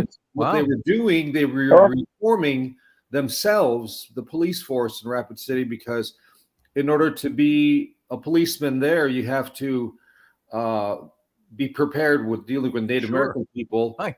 And what they do is they take you on a tour in a charter bus to the different reservations, and then to introduce you to the culture. You have the food, the people. They teach you a little bit of the language, so it's not so complicated. So the police force has gotten better in that sense. With Sorry, all folks. Keep talking. with all these shootings No. going on of Not that I can minorities think that we see, I don't have any you more. know, they I have to admit that Doesn't need it yet. police force is There's trying. Brianna Is and trying. Harley. That's a good thing. I like hearing that. We'll talk when I'm off. The local ones we About have here, we had a couple really bad apples on there, and let me tell you, they were a nightmare to deal with. I'd sit on my porch, I'd drink a beer, my neighbor would call the cops, they'd come up, harass the shit out of me. Needless to say, they finally got totally decertified. Neither of them will be a cop again Right. because of the numerous complaints. But last night we had 6 cops up here. One came in his own personal vehicle because they couldn't put the evidence in the car because Talk was to Mom about that. it'd been to the point of really bad I'll be up in smelling. half an hour. And they were like, it's like, you guys are totally different than you were 6 months ago. I mean, you guys are friendly, you're polite, you're not giving us all attitude like we used to get. So they're trying. They're really trying, and it's getting better. And I like hearing what you said about them learning your language and stuff, because it's it shows respect. It Thank does. you, Charlie, and thank you, Matthew, for bringing that up as well. So, all in all, I make no comparison by what happened to me to what happens to Ruben and his people. Anything like that historically. No comparison. The only comparison to be made, if there is any, no matter what the crime might be or how misdemeanorish it might be, the only comparison to be made is that many times laws and regulations that are put into place by the government that is over us are not always fair across the board. And in my situation, minorest of minor things, but I was treated equally to the guy that committed a crime. And there has to be a way to measure those things out a little better. This guy doesn't need to go in a cell block with those guys. But again, at intake, they're not there to judge your case or try your case. And the way they cover that up is they say, well, you're all just in here for intake. You all have to appear before a judge. You're all on equal ground here. Well, that's not necessarily the case. What gets you there? So,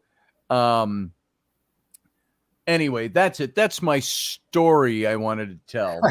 You know, Scotty, yeah. I totally agree with you in the sense of, and Carlene as well, in the sense of it's all about attitude. When I sat in jail, I conducted myself very much like you did, intelligent, polite, listened, guards and inmates. I didn't fly off the handle. You stay calm. Go through and show that you're not freaking out or raising hell and making it worse for yourself. So it's all about attitude, I believe, and I think that you conduct yourself that way, you're going to make it through. Elderberry, you bring that song up. I love that song. Mentioned that song to my kids. We were talking about. I was listening to that yesterday, as a matter of fact. I think it was Rowan. We were riding in the car, and we were talking about that song and injustices and so on. So, yeah. Okay, now say it. Yeah, it's Harley, you know, you are a handful this morning, huh? yeah. She's Oh, bouncy today. careful That with was your. not nice.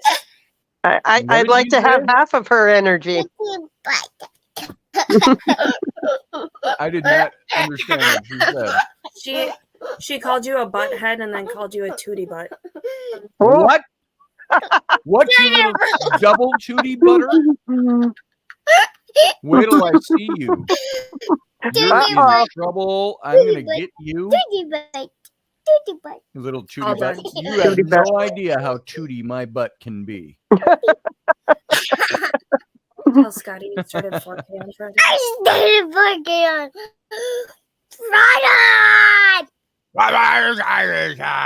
Whatever you're saying, I Could- say it right back to Could you. I have some of your energy? She started 4K on Friday. Yeah. Oh, Ouch. 4K? Yeah. Nice. Ellery is in 3rd grade this year, and Rowan is in 5th grade, and Flynn is in 7th grade. Wow. So, Yeah, my grandson is in her 2nd year of high school. I'm like, oh, this doesn't seem possible. I know. I posted some pictures of Flynn at his first football game. He's Oh, on yeah, I some saw those. some Yep. Football. He's not sure if he likes it yet. Flynn is a track guy, track and field. He's always taking first place. He's got that Yep. little, tall, lean, muscularity about him, and he's built for that stuff. And it's a singular sport. Yeah. He's now on football, and his friend talked him into joining football with him. And he goes, Dad, I don't even know how to play the game. And I said, you'll learn. They'll teach you. Yep. I said, we can sit down. We'll watch some games. I said, we can look up online. How do you play football? I said, there's ways to learn. Yep. But Flynn would be a great running back because he's got speed and agility. He's not going to be a nose tackle. That's for sure. He's not built for that. I said, but as a running back, even as a running back, so you got to be prepared to get hit. So, but I think he'll enjoy it as he gets more into it. And if he doesn't like it, he doesn't have to do it. I'm not you're going to stay in football and you're going to be my football star. That's your scholarship, son. You get a scholarship. And you'll like it. He could be a quarterback because he's agile. He's quick thinking.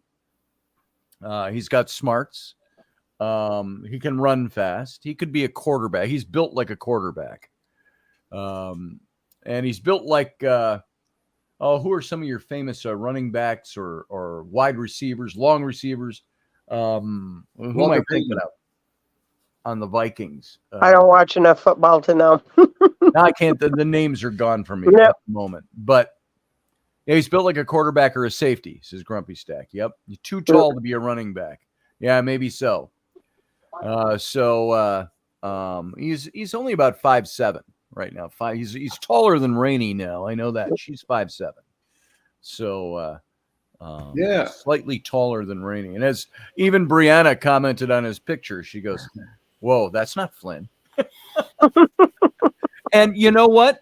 We haven't been neighbors for 2 years, and we've been together. We've met up a couple, 3 times, but we talk a lot. They've been on the show. They don't see our kids every day anymore. I look at Harley. Harley was 2 years old the last time I saw her, I think, 2 or 3. And now she's a squirrely, 4K kid. So, and I will tell you what, Brianna, you probably already are aware of this. Soak them up at that age because they're going to be smarmy teenagers pretty soon. Yeah. You brought me the biggest cookie. All right. Ruben, that horse thing on your wall behind you keeps getting my attention. Thank you. All right. Say bye quick. That is cool. Bye, Harley. Bye, Brianna. Love Bye. you. Love you, John. Love you. He's sleeping. Oh, he's still there. He hasn't said hi, and he's right there next to you. He's sleeping. Oh, he's sleeping. John! Don't Wake up! We're gonna go make some breakfast. You go make some breakfast. Take care. You guys have a fun day. Good to see you. Let's get Good to together see soon. you. I miss you guys. Yeah. She needs to go on the trampoline. All right. So Carlene, Yes. these are called horse dance sticks. Okay. They were using them in a horse dance, and the men would dance with them. So it's kind of like a wand, magic wand in that way. Oh, yep. But yeah, I think it had some significance. I grew up with my grandparents pretty much, and they had horses, and we're all into that, and so that's why it got my attention. But it's really cool. yeah, thanks. You know, and talking about track again with Flynn, I did cross country in the fall, basketball in the winter, and then I did track in the summer, springtime, and I placed fairly decent in the top 10 in South Dakota. Different races, track and cross country. It's wonderful. It's a lot like wrestling because it's an individual sport. Yes. It's you or swimming. Yes. Or for that matter. So it's You have a highly team, respected. but it's an individual thing. It's a powerful thing psychologically. I loved it, and I put myself through. When you get in the top 10, colleges start hunting you. And so I got into Notre Dame in Indiana, South Bend, but there was no, for that time in the 90, 90 through 90, there were no Native American students there and no club. So it was too far away for me. So I stayed locally in the Black Hills. But so what I did was my senior year, I got picked for a triathlon in Hawaii, of all places. Wow. Where it's burning. You know, it's really sad to see. So it was a 2-week camp, and then you train. It's called a sprint triathlon. And the sprint triathlon was 800-meter half-mile swim, 30K bike ride, 10K run. Oof. And I'm a runner, so first time I dove in the ocean, and I trained in Shatter, Nebraska at an Olympic-sized swimming pool, closest place, 30 minutes away from the res. And I keep talking, Ruben. I can hear you from the other room. Yep. So I was swimming, and but it's very different when you swim in the ocean. And being a South Dakota boy in the Badlands, you know, prairie, I dove in like this the first time in the ocean. So I got a mouthful of salt water. Yep. So they let the boys run, they shoot the gun, and then they all run in. All you're wearing is a Speedo, a helmet, and halter top, and then you got markings on your shoulder. So I came in last out of the swimming because I wasn't a great swimmer. And then I got on the bike, and like I said, it just had a Speedo and a halter top. And I took a hairpin turn, and the bike slid underneath me. And it just went flat. So I remember my left knee getting grazed, road rash. My hip had some pebble, still has pebble in it today. My left nipple almost got rubbed off. Ow. Ouch. That right there had a sphincter factor of about 9.4. I was going to say that. Yeah, I could feel that pain. So I was dragging my head against the road, and I had a big old rash here, and then I could hear my helmet dragging. I got back up, and I thought, well, I've come this far. Nothing's broken. The bike is still good. So I took off and went on. So out of 170 participants, male and female, I came in 40. Had the run been longer, I was kicking ass and running because they were great swimmers. They were California boys, bicyclists. They're all great in that. I wasn't, but I could run. And, I got funding from, I don't know if you know who it is. His name is Billy Mills. I know the name. He is a 1964 gold medal winner. That's why in the 10,000 meter run. He's the last American, and he's the only Native American. He's Lakota. He's the only one. Billy Mills, he still comes out to the res and helps out. And he has a nonprofit called Running Strong for American Indian Youth. So he got me a bike and helped me out in that way. So I stayed with him and got to run with him. But people don't know that he did a marathon even after he won the gold medal. He came in ninth place. Well, he didn't stay on anymore because he said that's when the door was set, or the show was set, or the episode was set for the Kenyans to come in, and they started to. Well, you see Kenyans running marathons. They're barefoot sometimes. They're just amazing. Yeah. They come in, and you might as well hang it up if they're there, because they're gonna run circles around you. Helene, I used to talk about that particular issue a lot. Quotas, numbers for paychecks, no matter what you did or didn't do. I think that exists. I have friends who are cops that would vehemently deny this. Oh, yeah, they do. Get rather incensed by the notion that somebody would insist that he did things out of quota.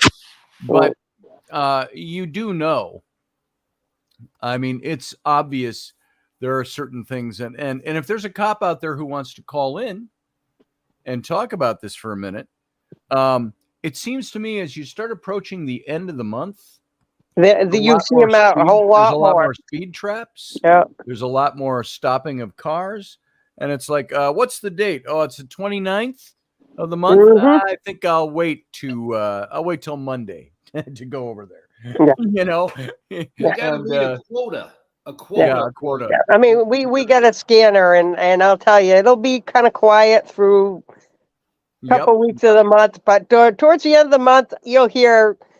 I said we're right off a main road, and we'll see the blue lights, and it's like, yeah, that's the end of the month again, because they'll pull one right after another over. And but the rest of the time, they're going through town 60 miles an hour in a 30-mile-an-hour zone right by the police station. I want to ask everybody, how does justice have a quota? It shouldn't have a quota. Justice isn't determined by the numbers. It's determined by what is right and what is wrong. So it's not justice that's seeking quotas. It's systems that involve money. It all comes back to dollars. It all comes back, or pounds, as in Helene's case. It all comes back to where the money is being made. And I heard, again, 20 years ago, when I did 17 hours in a holding cell in Hennepin County over a 7-year-old at that point, a 7-year-old parking ticket that was unpaid, that amounted to $138.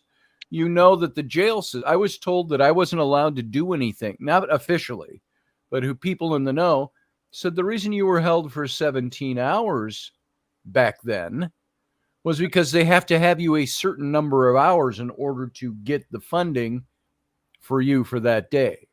And so I needed to be kept a certain number of hours.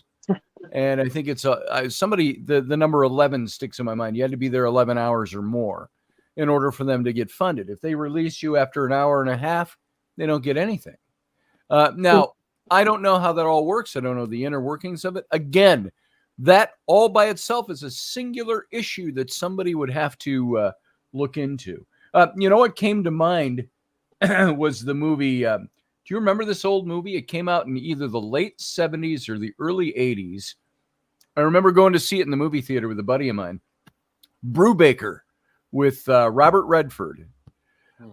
He was a guy that was in prison, and he was this southern prison. And what it turns out through the movie is that he is actually a warden. He's either I can't remember the plot. He was either the new warden for this place or somebody in the government. I think he was the new warden who came in undercover as a criminal to check out what was going on in this prison system because of all the stories that have been told. And he went through the mistreatment. He went through, of course, the drama is, am I going to get out of this before I'm dead? And it comes out that I think he's the new warden. Go look up that movie. It's a good movie. Yeah. Robert Redford in Brubaker was the name. Brubaker, I think. And, I didn't remember the name, but I have seen the movie where he goes in and it's like, oh my God, it's So, but that came to mind while I was sitting in jail. I thought, who's profiting by me having to sit here overnight for such an inane, banal, non-dumb issue. Yeah. And the dumb thing was about it, as I stated already, I was never notified. Why was I never notified? They had the wrong address. They sent out a letter, but while they also had my email and my phone, there was never a follow-up to say, hey, you missed this court date. You obviously didn't get our letter, or you may have missed our letter. Here, let us text this to you. I get text messages for everything unofficial things. My doctor's appointments, I get text messages. My politics, I get text messages. I get text messages all the time.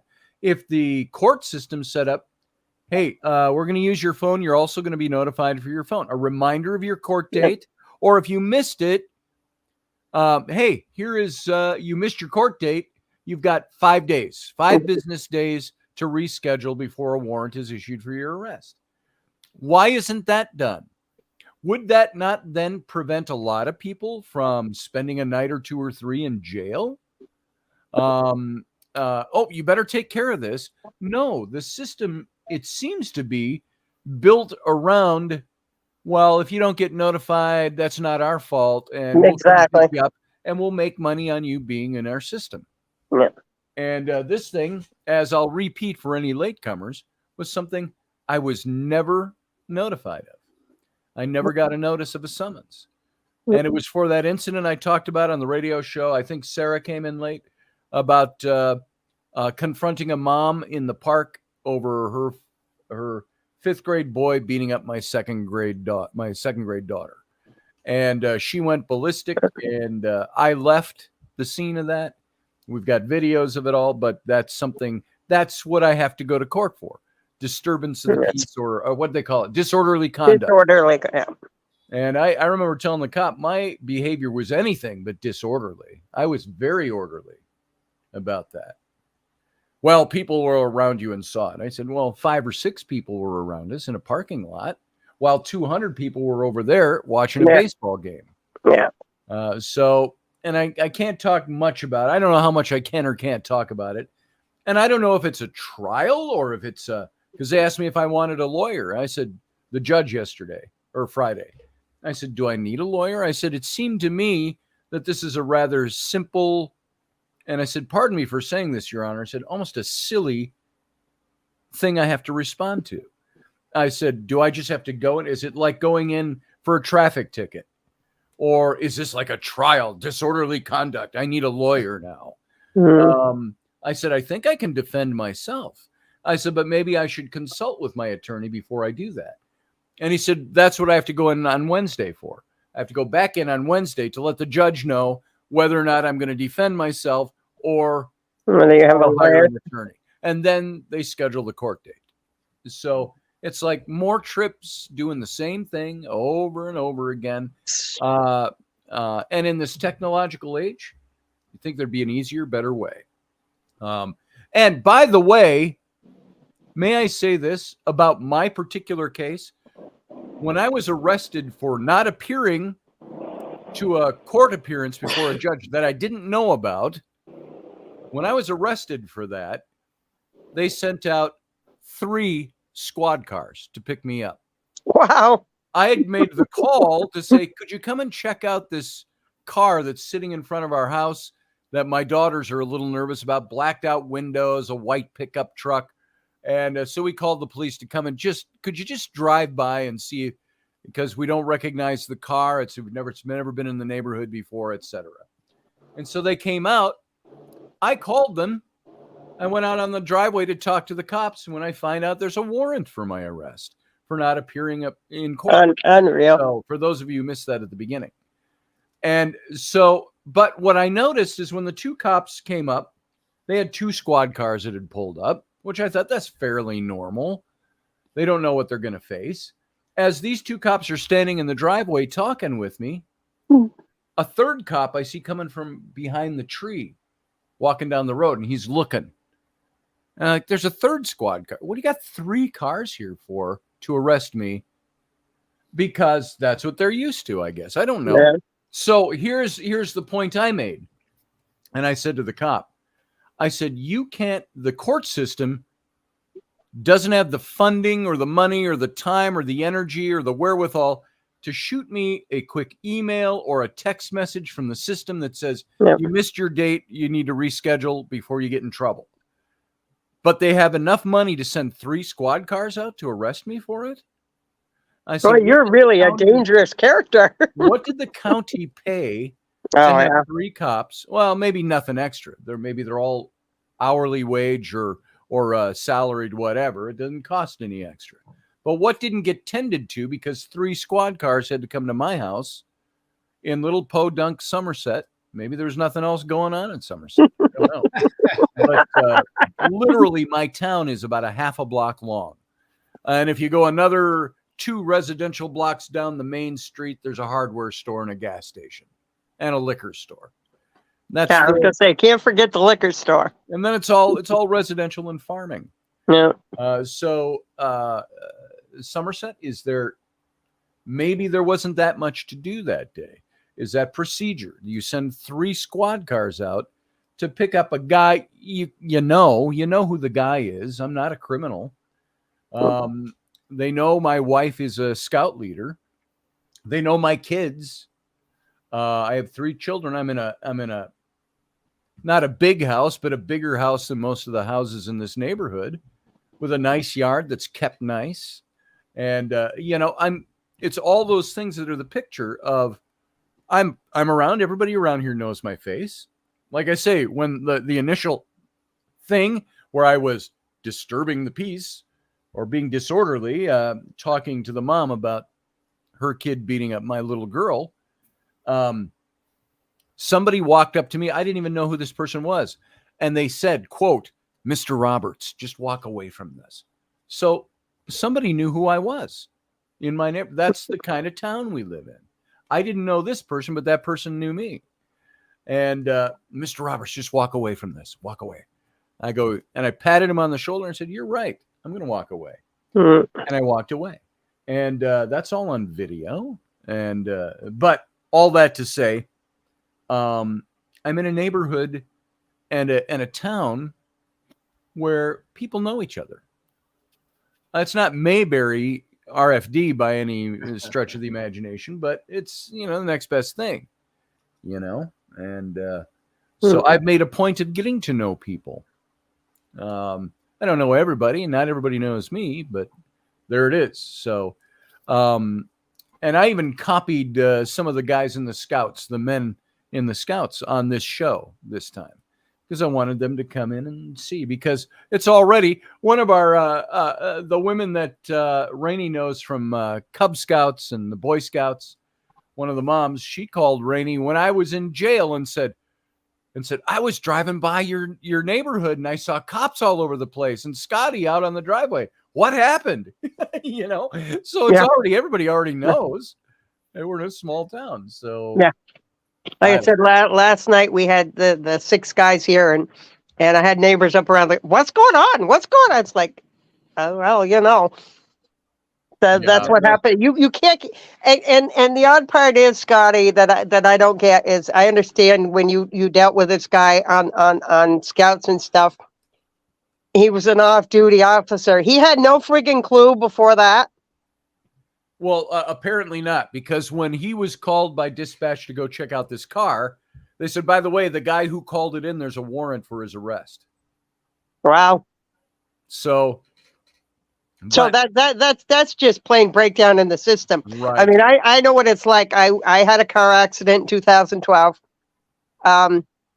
The cop came on the scene. I told him, my license is not accurate. This is not my address. This is my address. He wrote it down. He sent me a ticket for going too fast. I was doing 68 in a 60-mile-an-hour zone. So I got a ticket. For over a year, I had no clue I had the ticket. I went to change. I'd moved to New Hampshire. I went to change my license, and they said, we can't give you a license because your license is suspended. I'm like, what? I called Vermont. I said, what the heck's going on? Yeah, you didn't pay your ticket. It was suspended. I says, I was going through a divorce. It was domestic violence. And I told the cop it wasn't there. I'm going to cut you off right there, because this is exactly what they would do. They would cut you off and they'd go, I don't need to hear any of that. It's just, to them, it's all black and white. Yep. Even when I was got- talking to the judge, Yep. the judge was like, he smiled and he put his hand up like, Yep. I don't need to hear all of that. And I said, I know, Your Honor, you hear a million of these stories Yep. every day and it wastes your time. I said, but I need to say it. Yep. So that's why I'm saying Yep. it. I got lucky because I would have had to pay big fines. No Right. chance of getting arrested. I would have had to pay extra money because it was a suspended license because I didn't pay my ticket. They went back into the guy's records and says, okay, hey, she told you with a broken nose, blood coming from everywhere, that this was her address and you still sent it here. They waived all the fines. Sure. But I'm like, yeah, if you don't have stuff in it, it's like, what was so difficult? Like you said, changing the address, Right. making a phone call. They had my phone number. Well, They- and here's it's- the whole thing that I'm talking about is that Yep. the system could, and again, I'm saying this from the standpoint of somebody who I have no desire to go out and change the system. I don't have a desire to put all my weight behind that because I'm doing other things. I got other things to do.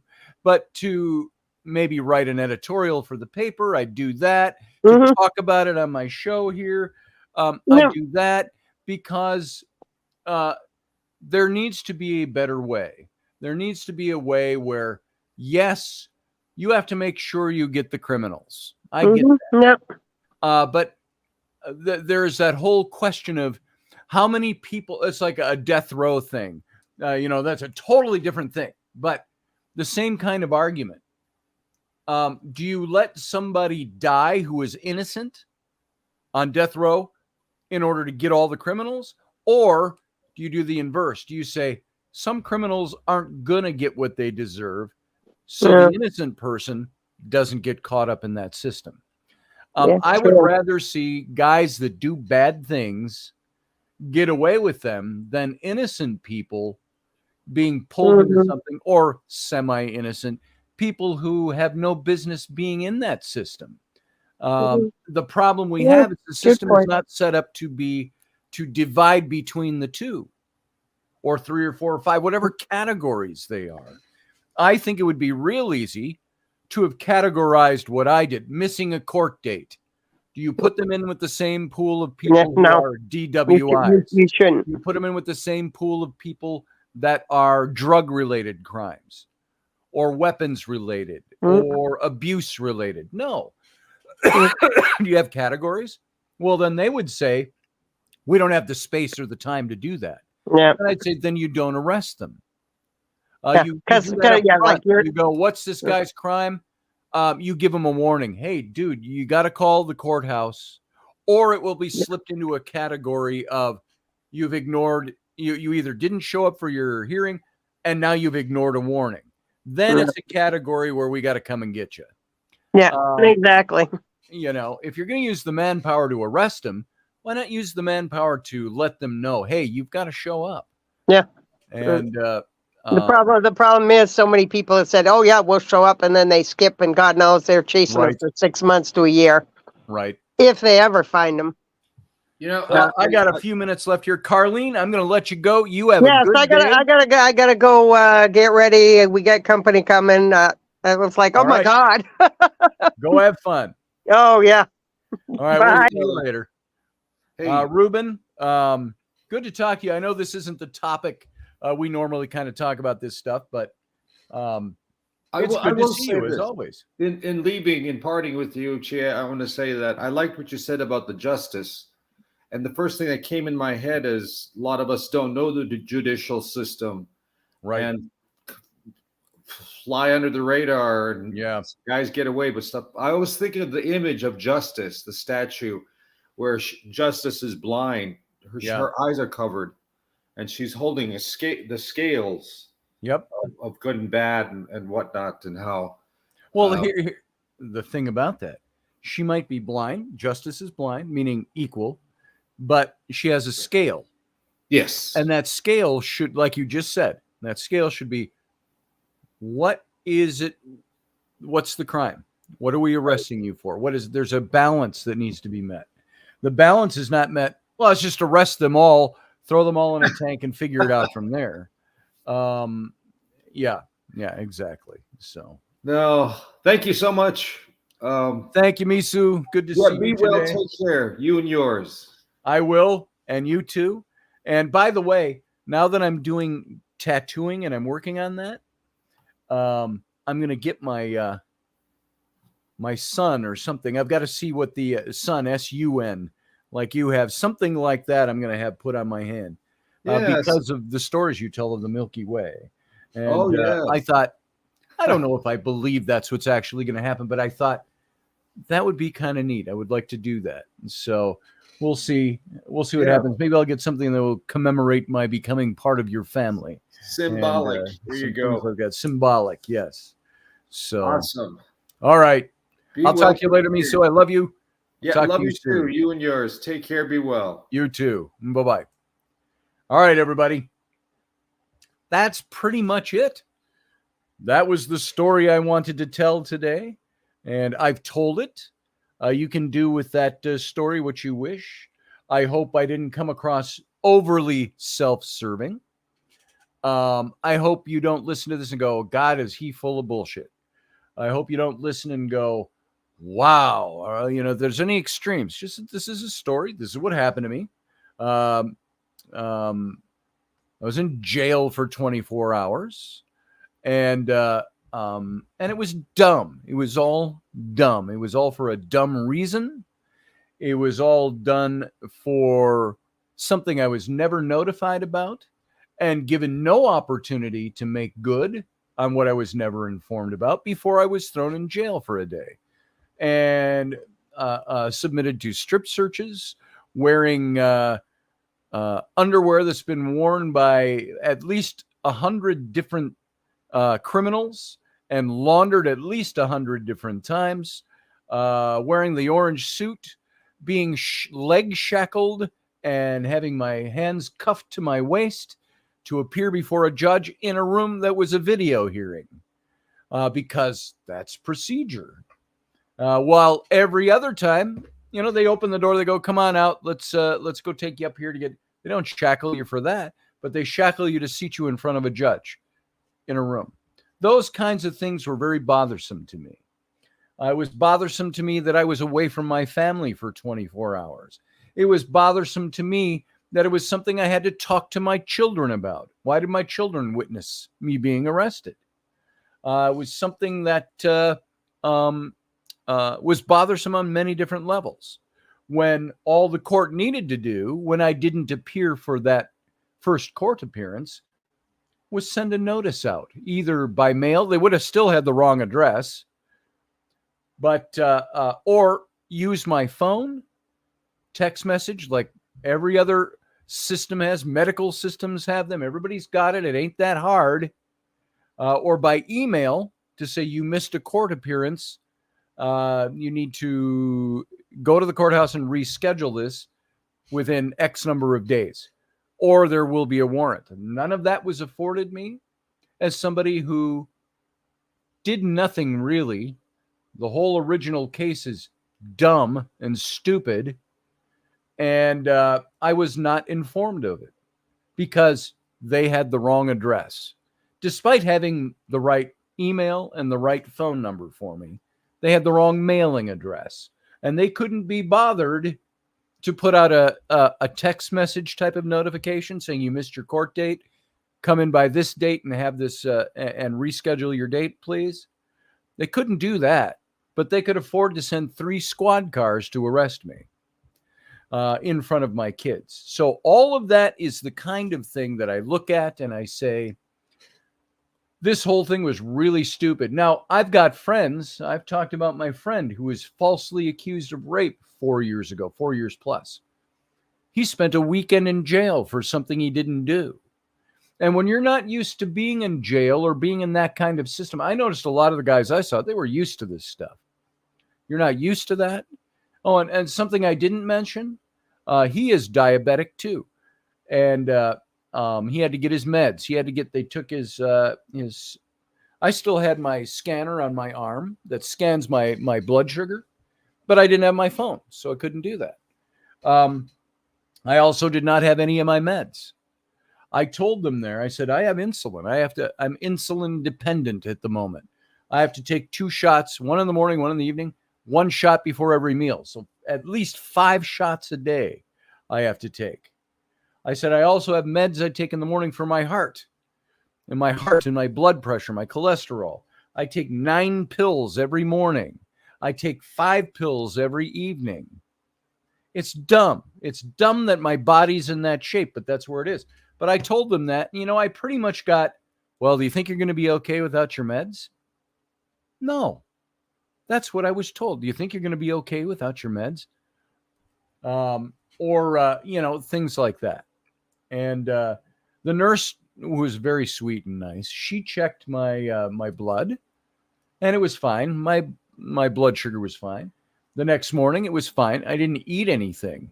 I didn't eat any of the jail food. I had 3 meals that were served to me while I was there. I didn't eat anything except the one dinner. It had a salad in it. It was just lettuce and it wasn't cucumbers. There was something else in it. Lettuce with some dressing on it. I ate that. I couldn't eat any other food. I got to tell you, the food was disgusting. And I'm not a snob. We eat a lot of junk around here, daily life. You look at the kind of junk you intake. This was, as I mentioned, I'll describe the one meal, even though it's after 11. It was that big chunk of white something that was about that thick and about that big, looked like a brick. And I didn't know what it was. I had to ask the other inmate. I go, hey, anybody eating? What is this white thing? And they all said, that's cake. And then there was next to it in a different compartment was a swath of dark brown glob that had little red specks in it. And it was just like slapped into that tray and wiped into the section of the tray. I said, and what's this brown stuff? That's peanut butter and jelly. Oh, really? And I said, and then what's this? And the one meal, the dinner I got was like some kind of macaroni dish with, I could see little bits of broccoli in it, but it was gray and slimy wet. And I looked at it and I took my spork, my little plastic spork, and I took one little bite and I went, I said, I'm not eating that. It was garbage food. And the one guy over there again said, if you're not going to eat that, send it over. So I walked it over to him. I go, it's all yours, buddy. And so I didn't eat any of the food while I was there. I skipped 3 meals while I was there. No big deal.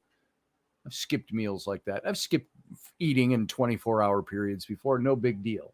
I didn't drink the water there. I did not want to put my lips up to the drinking fountains they had in the cells.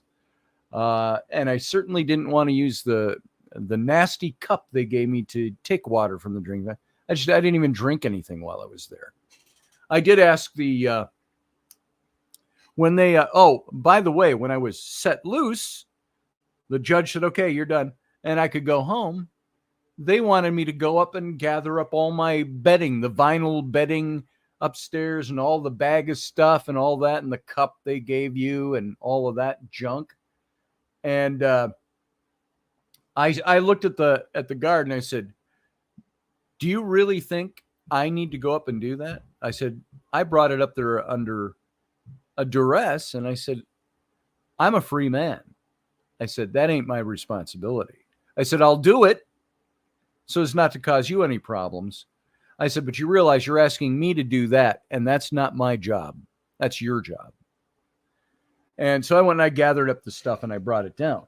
But, and I was still good-humored about it. I said, can't we call the concierge to go get that? I said to him at first, and he kind of laughed. All of that stuff there was a stupidity about it, a dumbness about it. Even when you were found that you weren't there, and I think the guards that were there that had to sit in that room when I was before the judge and they heard everything that went on, I noticed they treated me very differently after hearing that in front of the judge. And they were like, when they came back, it took about another half an hour or hour. And they came and got me. Open the door, they go, Roberts, in the cell block. And I go, right here. And they said, come on. And I come out and they go, come on, let's get you out of here. Let's go. And you know, it's like their demeanor changed a bit, but there it is. Oh, Cordy, I have a good day going already. That might have been a bad day, but I will tell you this. It was my attitude. It's like the same thing I talk about in business and in work. It was the same thing working for Quick Trip. You bring your attitude, you make somebody else's day, and you're there in the moment. You have to live in that moment, so you do the best you can in that moment. And I think I did. Now, of course, mine was incredibly minor. There are people that go through a lot worse things than I went through. So mine was, and I wouldn't compare it to anybody having to go through anything much worse than that. So mine was just mine, and it makes a good story for a Sunday morning. And on that note, we'll be back tomorrow night with Intrepid Radio. I don't know what we're talking about. I got to get myself back in the mode after being a week off the air. But we'll be back tomorrow night. Plan for it, 9 p.m. Central Standard, 10 p.m. Eastern, 7 p.m. West Coast time for Intrepid Radio. And all be there or be square, as they used to say. Thank you for being here today. And you know what? I'll catch you next time. So until then, live long and prosper.